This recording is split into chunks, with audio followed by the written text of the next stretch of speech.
Comenzamos con la noticia del día, la implementación del cese al fuego definitivo y la seguridad en las zonas veredales de normalización. El encargado de implementar este dispositivo y que tendrá la misión de proteger estas áreas es el comandante del Ejército, general Alberto José Mejía. Con él se encuentra desde la redacción de Noticias RCN nuestra directora Claudia Gurizati. Margarita, gracias. A partir del próximo lunes, que es 29 de agosto, el comandante del Ejército tendrá que dar unas órdenes muy concretas a sus 82.000 soldados profesionales y 120.000 soldados regulares. Él está aquí con nosotros en la redacción de Noticias RCN y NTN 24 porque en los hombros de este general va a recaer una responsabilidad gigantesca y muy delicada. General Mejía, es un placer tenerlo aquí. Claudia, muchas gracias. Buenas tardes. ¿Cuál es la orden a partir del lunes a las 00?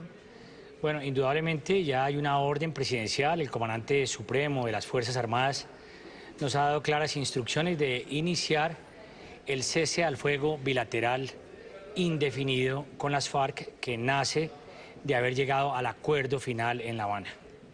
General, al decir que es indefinido, podemos decir que en cualquier momento se puede revertir, pero no es la idea. Por supuesto que no es la idea. Estos acuerdos permiten que ellos vayan a estar concentrados en unas áreas por 6 meses y al término de esta estadía allí en este sitio, ellos harán tránsito de la ilegalidad a la legalidad, pasando por un túnel que se llama la justicia transicional. ¿En qué cambia, general, a partir del lunes, la orden a las tropas, a esos hombres que usted comanda, con este año y medio de desescalamiento del conflicto? Es decir, las FARC ya habían decretado un cese al fuego unilateral y el gobierno un desescalamiento. E incluso esto llevó a los índices más bajos, los niveles más bajos de muertes de soldados y también de miembros de las FARC en más de 50 años. Entonces, ¿en qué cambia? ¿Cuál es la diferencia? Bueno, hay para mí 2 cambios fundamentales. El primero de ellos es que, por supuesto que las FARC se van a concentrar, pero al mismo tiempo está claramente definido que ellos no solamente van a cesar fuego, sino hostilidades. Y esa palabra es absolutamente fundamental en este proceso, porque terminar las hostilidades es el compromiso con la comunidad internacional, con la monitoría de las Naciones Unidas, de dejar, por ejemplo, de extorsionar a la población civil. ¿Pero desde cuándo, general? Entonces, pues, el acuerdo que se firmó, el acuerdo final, ya es el compromiso final, no hay más. Lo que sigue es simplemente una ceremonia protocolaria, pero ya todo está acordado. Y parte de ese compromiso, que es histórico, primera vez en nuestra historia republicana, es no solamente que ellos van a cesar fuego, sino que van a dejar de ofender, de atacar a la población civil con aspectos como, por ejemplo, la extorsión, el secuestro, o todo este tipo de delitos con los cuales ellos sometieron por 52 años a un yugo al pueblo colombiano. Lo que pasa, general, es que a partir del lunes ya un soldado no va a poder tocar a un miembro de las FARC. No va a ser posible. Entonces hay mucha zozobra y también mucho miedo que inmediatamente, digamos, todas estas dudas salieron por parte de los gobernadores y alcaldes de las zonas en las que han estado durante todo este tiempo sufriendo esas hostilidades, las agresiones, las extorsiones, las amenazas de las FARC. El lunes podemos decir que las FARC ya no extorsionarán a ni un solo colombiano, pararán el narcotráfico, cerrarán las minas ilegales el lunes. Bueno, Claudia, yo no puedo garantizar que eso va a pasar. Pero la afirmación que estás haciendo no es correcta. ¿Por qué no es correcta? Porque el Estado de Derecho no se pierde. El Ejército, y yo pues vengo aquí como representante del Ejército a generarle confianza al pueblo colombiano, el Ejército al que yo represento va a estar en todas estas regiones y no hay patente de corso. Es decir, que si un miembro de las FARC que no está concentrado, comete un delito, será capturado. Que si un miembro de las FARC sale de esta zona de concentración y está, por ejemplo, en un campamento del ELN, será bombardeado. Que si un miembro de las FARC trata de hacer una extorsión y un grupo gaula nuestro lo encuentra haciendo una extorsión, podrá ser neutralizado en esa acción. Por lo tanto, el Estado de Derecho sigue rigiendo. Entonces, la pregunta es, ¿cómo se van a proteger en estas áreas? ¿Qué va a pasar con ellos? Pues hay unos protocolos que nacen de un decreto presidencial y de ahí en cascada hay unos protocolos que dicen, como lo anunció nuestro ministro esta mañana, que van a existir unas áreas de preconcentración que tienen una especie de cielo seguro en ese punto específico, pero todo lo que esté al margen de la ley, delinquiendo, por ejemplo, en un cristalizadero de producción de cocaína, por supuesto que llevará a la acción del Estado. Entonces, el Estado de Derecho no se pierde y el pueblo colombiano tiene que estar tranquilo de ello.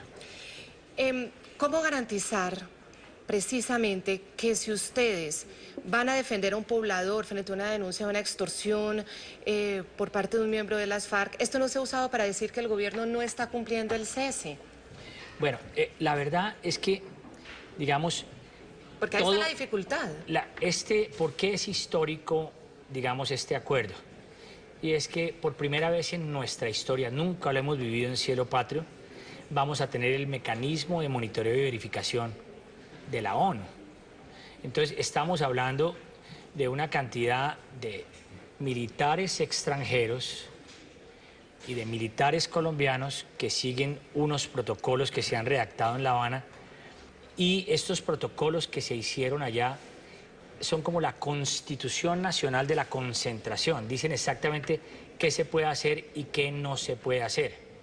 Entonces, el Estado de Derecho no se pierde. Incluso, por ejemplo, en esos protocolos está establecido, digamos, que si hay al interior de una de estas zonas de concentración, por ejemplo, una pelea y un guerrillero peleando con otro resulta asesinado, el mecanismo de monitoreo y verificación llamará a nuestra fiscalía, a nuestra policía, y ellos entrarán a este campamento a ejercer el manto de la ley, el Estado de Derecho colombiano. Claro, usted me está hablando cuando ya esas zonas de normalización estén funcionando y cuando todos los más o menos 6.200 hombres en armas de las FARC estén ahí ya concentrados. Pero como hay un tiempo, que es el tiempo que comienza desde el lunes, como una zona gris en el tiempo, hasta ese punto, porque ya hoy desde La Habana también nos han confirmado que efectivamente las FARC no entrarán a las zonas hasta tanto no se conozca el resultado del plebiscito. Ahí es donde se están en este momento concentrando las preguntas y los temores. Por eso es muy importante también, general, que nos aclare aquí a todos esos gobernadores, alcaldes que reciben las denuncias y a los mismos ciudadanos, qué es lo que va a pasar en estos 30 días en esas zonas de preconcentración, como se les está llamando ya. Bueno, en primera medida es perfectamente claro que las FARC van a hacer tránsito a las zonas veredales una vez se conozcan los resultados del plebiscito.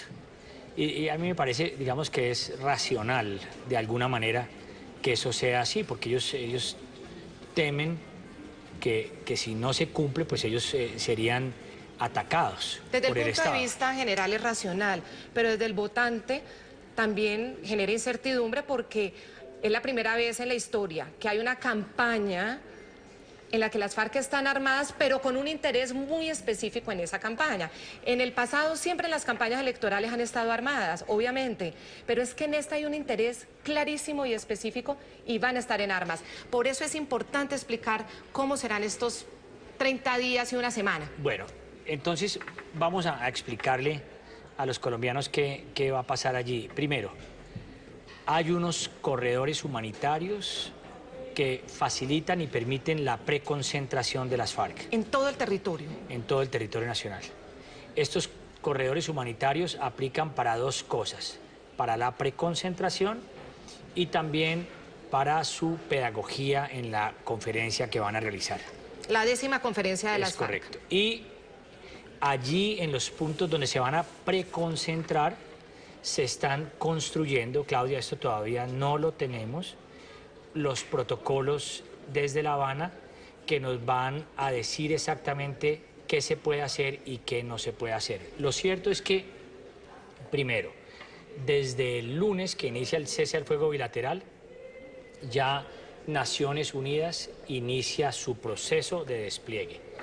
Y lo otro, cuando ya estén claros los protocolos de la preconcentración, pues ellos van a estar allí en estos lugares de tránsito, como en esas salas de tránsito, y por supuesto que allí existirá presencia nuestra y seguridad. A la pregunta, ¿podrán hacer las FARC política con armas? Que es clara la que me haces.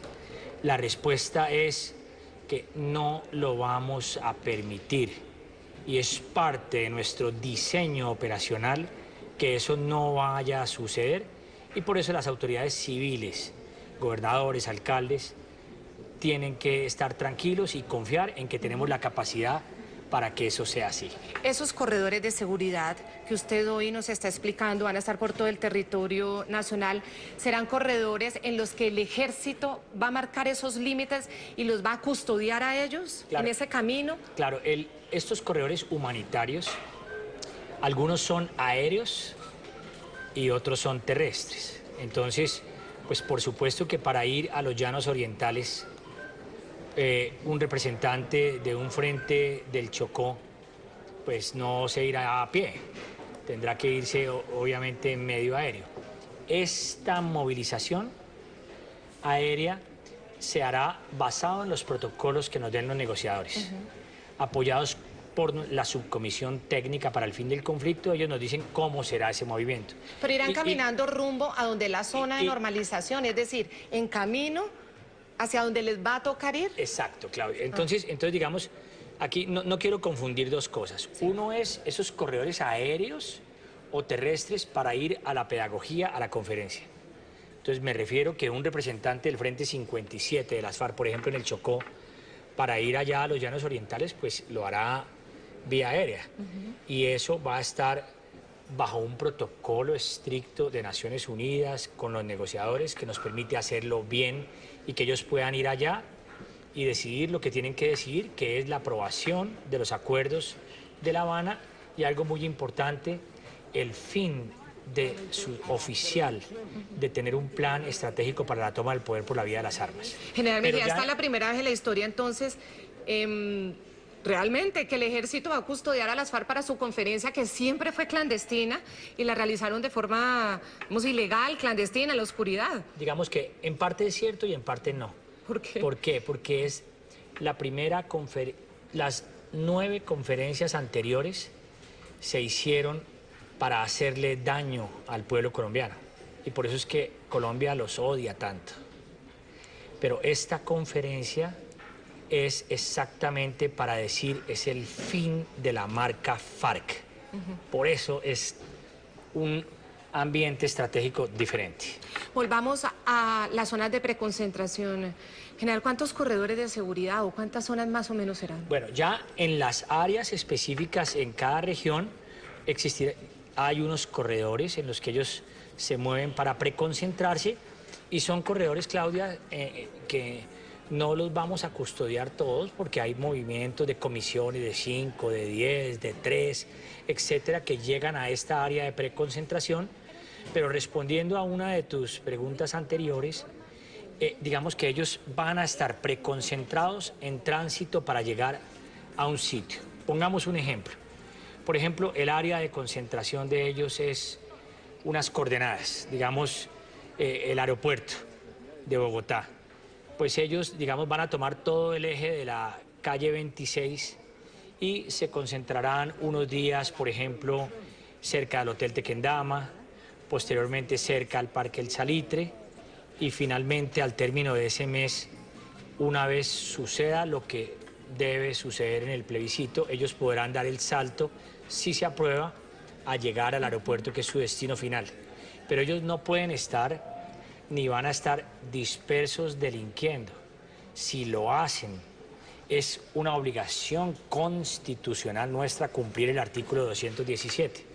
Por ello, los protocolos que preparan nuestros negociadores y la subcomisión técnica son la sombrilla que cubre este actuar. ¿Cuántos hombres van a estar moviéndose? ¿Comenzaron ya a moverse? ¿Comenzaron ya? Ya hay un proceso de preconcentración. ¿Desde hace cuántos días? Ha empezado de manera diferencial, pero ya hay un proceso de preconcentración en donde han estado haciendo pedagogía y en donde claramente se está identificando, digamos, los problemas que puedan tener al interior. Por ejemplo, la confirmación o no de una posible disidencia, como por ejemplo el Frente Primero. Pero todos ellos que ya están en este proceso de preconcentración están custodiados por el ejército los está controlando. Nosotros tenemos desplegadas todas nuestras capacidades para tener el control de esta situación desde el punto de vista de inteligencia humana, inteligencia electrónica, desde el punto de vista de ciberseguridad y también contrainteligencia militar. Porque son hombres con armas que a partir del lunes pues ya también tendrán, digamos, esa garantía del Estado de que no se les combatirá. Correcto. Entonces, por eso es importante saberlo, porque es mucha la población civil que puede estar cerca de ellos. Sí, pero la población civil y el país tienen que estar tranquilos porque vamos a estar allí unidos con las otras fuerzas hermanas bajo la dirección de nuestro ministro y de nuestro comandante general, garantizando que este proceso se haga realmente dentro de un marco que cumple estrictamente los protocolos con la monitoría de una organización tan seria como Naciones Unidas. ¿Estas zonas de preconcentración están alejadas o cerca o en cascos urbanos? No, todo este proceso de negociación ha tenido, y digamos que la subcomisión técnica de nuestros militares al mando de mi general Javier Flores, ellos han sido los asesores de nuestros negociadores plenipotenciarios. Y precisamente en la escogencia de todas estas zonas hay unas condiciones incluso que fueron establecidas por el presidente de la República. Y por supuesto que no es aceptable tocar o acercarse a la población civil. Esa es una de las condiciones de este acuerdo que se ha logrado. Entonces la población civil tiene que estar muy tranquila y el ejército con las fuerzas hermanas, como ya lo mencioné, estará volcado en todos estos sitios garantizando que ellos no van a ser vulnerados.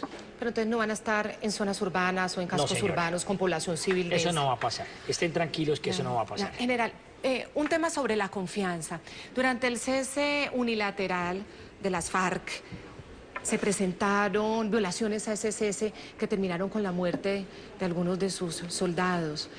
¿Qué decirles a las familias de esos soldados y a los otros soldados que van a ser parte de todo este gigantesco operativo a partir de hoy, que podemos confiar en un cese ya de hostilidades cese el fuego entre el gobierno y las FARC, que no les va a pasar nada, que no lo van a violar? Sí. Bueno, Claudia, primero, reconociendo que la muerte de cualquier colombiano y especialmente de los soldados es, por supuesto, una tragedia para nosotros. Es importante decir, digamos, que tenemos todos los colombianos que entender que hay un cambio en el chip mental, en el sentido de que es la primera vez en la historia que todo un mecanismo gigantesco de monitoreo y verificación de las Naciones Unidas, con oficiales de Chile, de México, en fin, de muchos países, van a estar allí verificando que se cumplan todos estos acuerdos. Entonces, no es racional que vaya a haber violación de este cese al fuego, y en el mundo del realismo es muy claro, ya ante el monitoreo de ONU, si llega a haber un rompimiento del cese al fuego,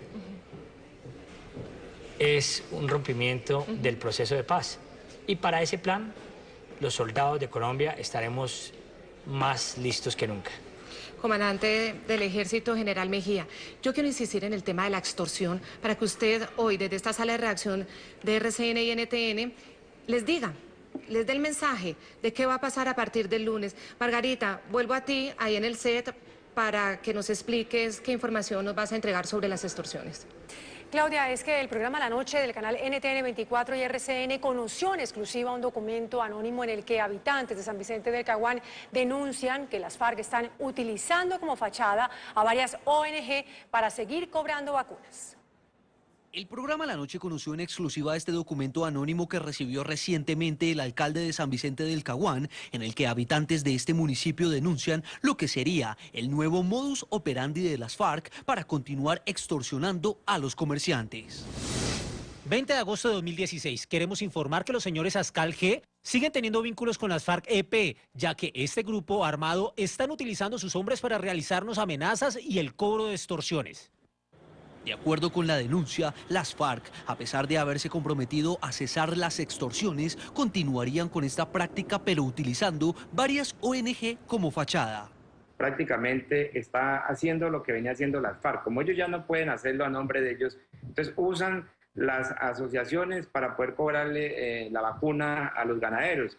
En respuesta a esta denuncia, el viceministro del Interior, Guillermo Rivera, se comprometió a que no dejará desprotegida a la población de San Vicente del Caguán. Pues la fuerza pública, las autoridades tendrán que actuar. Los colombianos pueden tener la certeza de que este acuerdo no significa que van a quedar desamparados. Comandante del Ejército, es que al día de hoy nos siguen llegando estas denuncias. Las tenemos organizadas periodísticamente en el programa La Noche con nuestros periodistas.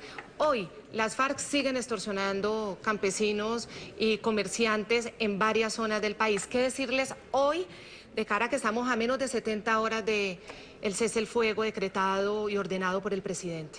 Bueno, Claudia, yo no puedo garantizar aquí que no vaya a haber un miembro de las FARC extorsionando.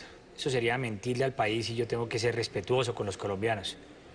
Pero 3 mensajes. El primero, a los soldados del Ejército de Colombia, que nuestra misión constitucional del artículo 217 es nuestra antorcha y nuestra referencia. Es decir, no vamos a parar, a cesar en proteger al pueblo colombiano. 2, a los colombianos que sufran la extorsión, decirles que tenemos los mecanismos más profesionales del mundo para atacar la extorsión, siempre y cuando nos apoyen con las denuncias. Si denuncian y si nos dan la información, la espada de la justicia le va a llegar a bandidos de cualquier pelambre. Y número 3, a las FARC, que estas estructuras que están desplegadas en diferentes partes del territorio, que de pronto estén observando este noticiero, decirles, miren, el compromiso que acaban de hacer con el pueblo colombiano y con la comunidad internacional es muy serio. Lo que estaban acostumbrados a hacer se acabó, no va más. Entiendan que la monitoría y verificación de la ONU no va a permitir este tipo de violaciones y pueden afectar este proceso que es la última oportunidad que les da el pueblo colombiano para hacer ese tránsito de la ilegalidad a la legalidad. Entonces, Claudia, tenemos que entre todos hacer nuestro mejor esfuerzo. Yo no puedo responder por los temas de orden político. Claro. Lo que sí le puedo decir es que nosotros, con nuestras fuerzas hermanas, la Armada, la Fuerza Aérea, la Policía, bajo la dirección de nuestro ministro y nuestro comandante general, no descansaremos como lo hacemos 7 días a la semana, 24 horas, defendiendo al pueblo colombiano. Así que el mensaje a cualquier extorsionista, sea de FARC o no sea de FARC, es que le llegará la espada de la justicia y por eso necesitamos la colaboración ciudadana, Claudia. En este punto, ¿no facilitaría mucho las cosas o sería necesario que quienes han sido los líderes criminales de las FARC dieran ya de una vez por todas las órdenes a sus frentes de cesar ya las hostilidades, no solo el cese el fuego, que es entre tropas, entre soldados, entre combatientes, entre guerrilleros y soldados, sino ya el cese de hostilidades a la gente, al poblador, al campesino, al comerciante, al ganadero? Digamos que ese es un pedido de todos los colombianos, el grito, el clamor de todos nuestros compatriotas. Estos integrantes de las FARC ya han dado algunas instrucciones, por ejemplo, de dejar de reclutar menores, de no extorsionar, de no secuestrar. Entonces, digamos, una cosa es su discurso, su narrativa, otra la realidad. Pero aquí, digamos que el tema del plebiscito va a marcar pues, el inicio de todos los acuerdos ya bajo el manto de aprobación jurídica por el Estado colombiano. Pero es cierto que esta zona gris que mencionabas al inicio de la entrevista existe, y por eso en esta zona gris tenemos que hacer esfuerzos extraordinarios para seguir protegiendo con todo el entusiasmo al pueblo colombiano. General Alberto Mejía, ¿qué orden hay si gana el no? Bueno, nosotros basamos todo nuestro actuar en planes militares, diseños operacionales, conceptos de misión, lo que denominamos el mando tipo misión. Y este es un ejército institucional, democrático, que ha luchado 52 años bajo gobiernos civiles, presidentes civiles. En el pasado nos dijeron ataquen al M-19, yo era subteniente, se atacó el M-19, después nos dijeron se va a concentrar y va a hacer la paz, protéjanlo donde van a estar y van a hacer un salto a la legalidad, pasaron a la legalidad. Más adelante en los diferentes procesos de paz nos dijeron como en la zona de distensión, desalojen toda esta zona de distensión, luego nos dijeron ocúpenla y la ocupamos produciéndole las mayores derrotas a las FARC, y para nosotros este actuar es bajo el mando tipo misión, es decir, que vamos a estar preparados para lo bueno y para lo malo, pero algo sí es fundamental en todo esto, es que no podemos fallarle al pueblo colombiano. El pueblo colombiano tiene que estar muy tranquilo porque es un ejército que se está entrenando, fortaleciendo, recibiendo las últimas tecnologías, un ejército que está en constante proceso de afilar la bayoneta, porque no le podemos fallar al pueblo colombiano. Si gana el no, entonces puedo deducir de su respuesta que la opción que ustedes tienen o la orden que tienen es volver a la guerra como se venía dando. Así de simple, así de claro. Son 50 años más de guerra que lo haremos con el mismo profesionalismo y con el mismo decoro si eso llegase a suceder y si ese fuese el camino que nos señala el pueblo colombiano. El pueblo colombiano es la antorcha y nos dice por aquí y por ahí está su ejército. Es decir, que también aquí la teoría de poder mejorar o renegociar tampoco es viable. Digamos, ese es un tema ya que se sale de la esfera militar, sí.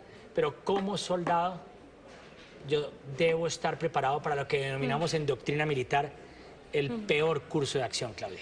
Es que usted, general Alberto Mejía, le tocó ser el primer soldado comandante de su tropa, de los soldados del ejército, en dividir las funciones, que es combatir a favor del colombiano y también custodiar en ese momento a quienes fueron sus enemigos durante 50 años. Ya le voy a preguntar sobre si se siente listo para esa tarea ya dividida, porque vuelvo en ese momento con nuestros compañeros en el set de noticias, Felipe.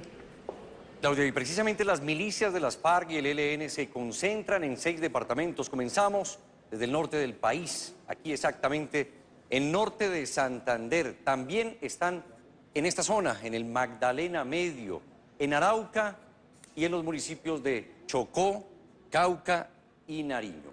En esos mismos departamentos estarán ubicadas las zonas veredales. Generales del ejército retirados advierten que pese al cese bilateral del fuego, la población civil puede estar en riesgo. Para el general en retiro del ejército Néstor Ramírez, el cese al fuego definitivo no garantiza la seguridad de la población civil. Yo por eso pido que se incluya el término cese de hostilidades, porque el objeto central del Estado y de la fuerza pública es la población. Uno tiene que cuidar es a la población. Aseguran que otro punto que no se ha tenido en cuenta es la disidencia de las FARC y el accionar delictivo del ELN. El problema serán las milicias, porque las milicias causan más daño a la población civil que las mismas FARC en armas. Y yo no sé si ellos van a estar concentrados en la zona o van a estar en el exterior. Dicen que temas como el narcotráfico y la impunidad aún están sin resolver. No entendería uno por qué benévolamente se trata el narcotráfico como conexo al delito político para justificar una acción dada. Los dos generales en retiro concluyen que el acuerdo no garantiza la terminación de las acciones violentas. La duda queda ahí reflejada también con los excomandantes y los militares en retiro. Entonces, general, ¿está listo usted para defender a los colombianos y al mismo tiempo para proteger a más de 6.200, más o menos, hombres que están en armas el día de hoy, más como 12.000 milicianos de las FARC. Sí, Claudia, estamos listos para cumplir las instrucciones del comandante supremo, el presidente de la República, para hacer un esfuerzo extraordinario para proteger estos acuerdos y que se cumplan. Y vamos a cumplir 2 misiones como tú lo mencionas. La primera es llevar la guerra con todo empeño y toda fortaleza contra lo que va a persistir después de los acuerdos. Las disidencias de FARC, el ELN, las bandas criminales, el narcotráfico, la minería criminal y carteles y cualquier enemigo que se atreva a desafiar al pueblo colombiano y a nuestra democracia. Es decir, que cuando me preguntan que si ahora en el posacuerdo van a haber operaciones militares, bombardeos, ataques, operaciones, misiones, la respuesta es por supuesto que sí. Nos vamos con todo encima de ese sistema de amenaza persistente. Y la otra misión, a raíz de los acuerdos, es cumplir la orden presidencial que tenemos que cumplir de proteger a las FARC para que no vayan a ser atacados por un tercer actor. Esta misión la hacemos bajo un entendido muy claro. En primera medida, es histórico que Naciones Unidas y FARC pidan que la cuiden y que la protejan allí de cualquier ataque de los soldados de Colombia. Es decir, si nosotros fuésemos unos violadores de los derechos humanos, si nosotros no estuviésemos en la cima moral, pues seguramente traerían cascos azules o traerían otras personas a cuidar eso. Entonces, ¿quién va a estar afuera, al exterior de estas zonas? Y usted y sus hombres. Pero esto no le debe caber duda al país, eso no es una humillación, Claudia. Va a estar allí el ejército que queda con las armas de la República, el que ganó esta guerra. Va a estar allí el que queda con los uniformes de la patria. Va a estar allí el ejército que queda con la Constitución en la mano. Va a estar allí el ejército que va a ver que ellos entreguen las armas, se las lleve la ONU para fundirlas y hagan tránsito de la ilegalidad a la legalidad. Es decir, que va a estar el ejército que ganó la victoria militar para el pueblo colombiano y nos sentimos orgullosos de eso. Que haya personas en el país que no crean eso, yo lo entiendo, pero estoy en total desacuerdo. Los soldados de Colombia, después de 6.000 heridos y 30.000 heridos y 6.000 muertos, y de batallas que hemos librado todos a lo largo de 52 años, generaciones de militares colombianos, somos los que ganamos esta guerra. ¿Cuál es el grado de riesgo en el que van a quedar todos estos desmovilizados de las FARC cuando ya se desmovilicen? Porque, pues hablemos con la realidad, usted va a custodiar no angelitos que han creído en la democracia, sino a capos de narcotráfico, a delincuentes que tienen muchas cuentas pendientes, a asesinos, a personas que han cometido los crímenes más atroces de la vida. ¿Cuál es el grado de riesgo en el que quedan y cuáles son las principales amenazas para ellos? Que usted tendrá también que responder por eso. Bueno, la respuesta sería en varias formas. La primera, a esos que sabemos que no son angelitos, los cuidan soldados de 1000 batallas. El soldado colombiano, que es extraordinario. Entonces no tenemos ningún temor, porque nuestros soldados son de un valor superior, un coraje personal y moral superior. En segunda medida, algo muy importante, y es que en el DDR, desarme, desmovilización y reinserción, nosotros respondemos por el DD, pero la reinserción es bajo el manto del Estado colombiano, bajo el manto ya de la parte civil. Nosotros no somos responsables, digamos, por ese proceso y serán las autoridades políticas del Estado colombiano, de nuestro gobierno, los que permitirán que ellos se puedan reinsertar en nuestra sociedad. Pero lo importante de todo esto, Claudia, es que si todo sale bien, una vez se concentren, si todo sale bien, y ellos entreguen las armas y se reincorporen, Claudia, termina la marca FARC. Pensemos por un momento, por ejemplo, ¿cuántos niños van a dejar de reclutar en los próximos 10 años? Por lo menos 10.000. 10.000 mamás que van a dejar de perder sus hijos.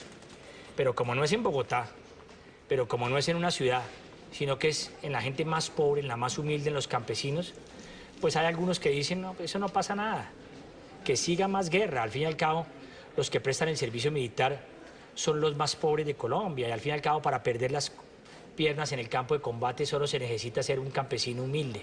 ¿Usted cree que eso es lo que impulsa a los colombianos a impulsar a no creer de pronto en el digamos proceso que general? ese es un mensaje para decirle a los colombianos, Claudia, para decirles a ellos, miren, nosotros los soldados de Colombia no queremos 50 años más de guerra. Primero porque ganamos esta guerra y no podemos, como dice el argot popular, matar el tigre y asustarnos con el cuero. Y claro, no, general, pero permítame, porque el argumento de que en las ciudades no les importan los campesinos y los pobres, pues no deja de ser un argumento bastante extremo, porque también hay gente que sí le importa, pero tiene unos puntos de vista. Pues, Claudia, la verdad es que nosotros lo vivimos todos los días con el servicio militar, cuando encontramos toda una cantidad de gente que hace todo tipo de peripecias para no ir al servicio militar. Entonces, digamos que los sufrimos en carne propia. ¿Cuánto se gana un soldado regular? Bueno, general? Un soldado regular es gana... importante saberlo. Sí. Ellos no reciben un salario como tal, sino reciben una bonificación de una cantidad que es paupérrima de 94.000 pesos, Claudia. Esas son una de las situaciones como más dolorosas y que el país nunca resolvió, ¿no? Estamos resolviendo porque acabamos de presentar una nueva ley al Congreso de la República que pretende subir esa bonificación a medio salario mínimo y que va a ser uno de los atractivos para que nosotros podamos realmente dar un salto cualitativo en la forma de atender nuestros soldados. Ojalá fuera el 90% del salario mínimo, como para que queden parejos los que estuvieron y que entran a proceso de reinserción de las FARC con ese soldadito regular. Ojalá. El sueño nuestro en el largo plazo es un salario mínimo, pero estamos hablando de los regulares. Es importante recordarle a los colombianos que un soldado profesional sí gana mucho más del millón de pesos, y por eso esta fuerza de 82.000 hombres es una fuerza tan potente, tan sofisticada y con una alta capacidad. Con lo que hemos construido de ejército, no le tenemos miedo a ninguna amenaza. General, usted también le va a tocar otro de los frentes en la protección de los colombianos, son los disidentes. El frente primero de las FARC, que sabemos que está absolutamente involucrado con el narcotráfico, y una serie de comisiones de frentes como el 7º, el 16, el 44, el 27, de los llanos que probablemente terminen en ese frente primero, también del Chocó, el 57, el Pacífico, de los frentes 29 y 30. Es decir, a ver, una disidencia. ¿Cuántos hombres calculan ustedes de las FARC que van a quedar por fuera de todo el proceso de paz y de todos los compromisos del acuerdo? Bueno, en este preciso momento hablamos en estos días de líneas de tiempo. Y digamos que para llegar al 2 de octubre, que es el plebiscito, pues hay toda una cantidad de eventos. En planificación militar los llamamos gatillos. Y allí en estos eventos, Claudia, pues claramente está establecido qué debemos hacer y qué no debemos hacer. Pero la verdad es que nuestros soldados van a estar haciendo un trabajo para el cual se van a estar preparando y certificando, y que nosotros vamos a garantizar que este proceso suceda con el menor nivel de anomalías posibles. ¿Pero cuántos hombres calcula usted que le van a quedar en disidencia de las FARC? Volviendo al tema de las disidencias, estaba como estamos hablando de todo. Claro, pero es que estamos en una conversación. Nervioso, Claudia. No creo. Pero bueno, en el tema de las disidencias, hasta el último día que se cierre todo, pues no sabremos finalmente quién quedó y quién no quedó.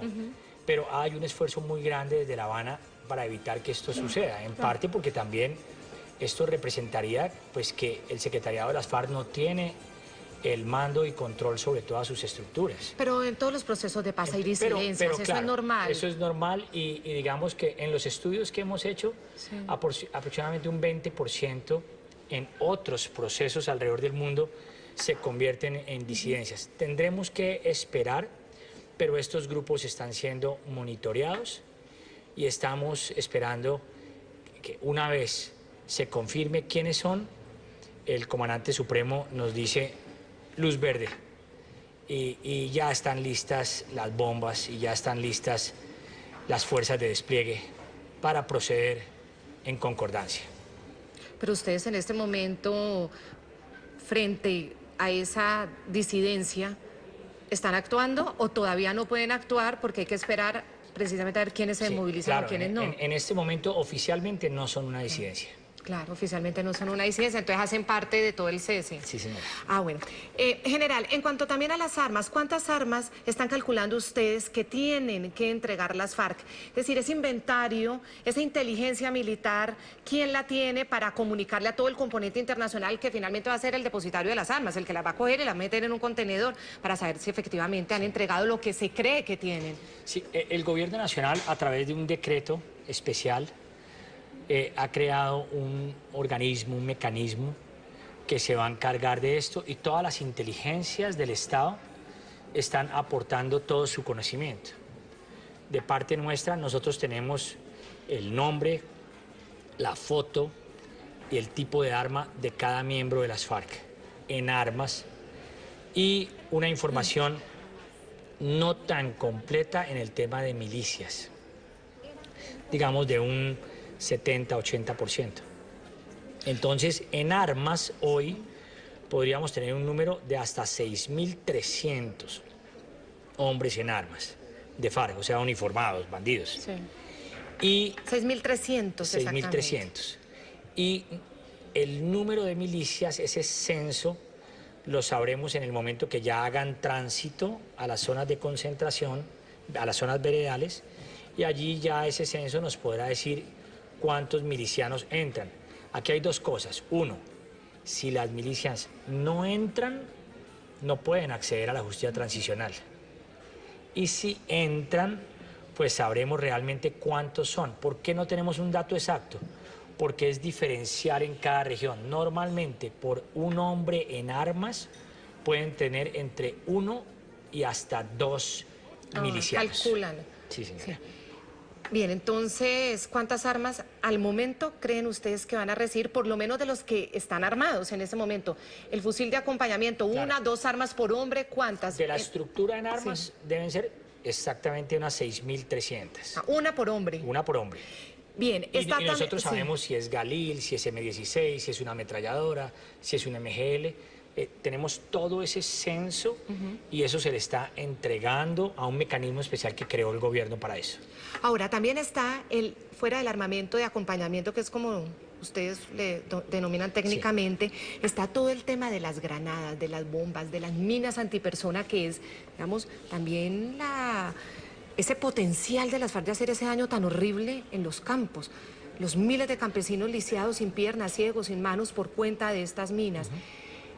Ese digamos, grupo de armas que hacen mucho daño, eso está claro en los acuerdos de cuándo tienen que ser entregadas, pero ¿cuántas es lo que no está claro? Sí, allí, digamos, todo este material es tratado bajo unos protocolos que se llaman de material inestable. Y las FARC ha acordado y ha aceptado destruir todas las granadas, explosivos, cilindros, tatucos, morteros, todo ese material inestable que puede explotar y causar daño, lo van a destruir antes de concentrarse. Eso es muy importante. ¿Qué no van a destruir ellos? Pues las minas que dejaron sembradas por toda Colombia, y por eso es que estamos creando 2 brigadas de desminado humanitario de 10.000 desminadores precisamente para trabajar en desminar cada centímetro de Colombia, misión en la cual pues tardaremos una cantidad de años, pues porque el mal causado por las minas antipersona pues es brutal. Sí. Dura muchísimas décadas esas minas. Correcto. General, ya para ir terminando, por supuesto, ¿cuántos días calculan ustedes entre el día del plebiscito y que estén esos 6.300 hombres en las zonas transitorias?